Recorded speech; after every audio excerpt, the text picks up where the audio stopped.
I'm a U.S. citizen. I was born in this country. My family's U.S. citizens, born in this country too. Yet we were given the third degree. I mean, I'm free to move around where I need to move around. That's the area where I've grown up. But the border's become so militarized that essentially one of the cameras spotted us taking pictures, taking video, and sure enough, they sent in 2 trucks and a helicopter. We oppose illegal immigration. How would we want to perpetuate a situation that harms immigrant families? We don't. We want to solve the broken immigration system that we have. We're not going to round everybody up and deport them. First of all, that would be morally reprehensible. And second of all, that would cost trillions of dollars that we just don't have. And it would disrupt industries across this country that we really wouldn't want to disrupt. We need to create more legal channels for people to enter the country legally. We need to make sure that we crack down on employers that are exploiting the work that immigrants are providing.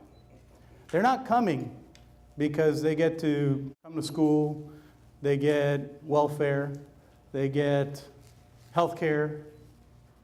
All of that is a myth. They're coming for one reason only: work. But Arizona was going a step further to where any infraction would have led to the asking of paperwork, the asking of proof of citizenship. Immigration is a complex issue. It's a complex issue to enforce. It's a complex issue to regulate.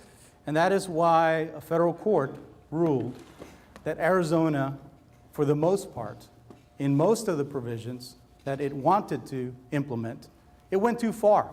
But essentially, the 14th Amendment is very, very clear. It says any person born in the U.S.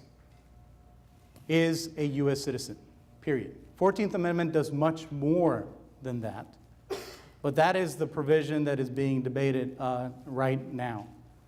Some current gubernatorial candidate, Nathan Deal, proposed legislation in Congress to reinterpret that amendment and pass congressional legislation that would require citizenship be given to people that are born in this country only if they can prove legal status or citizenship.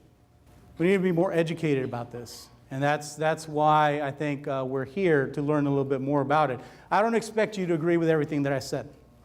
In fact, I would want you not to agree with everything that I said.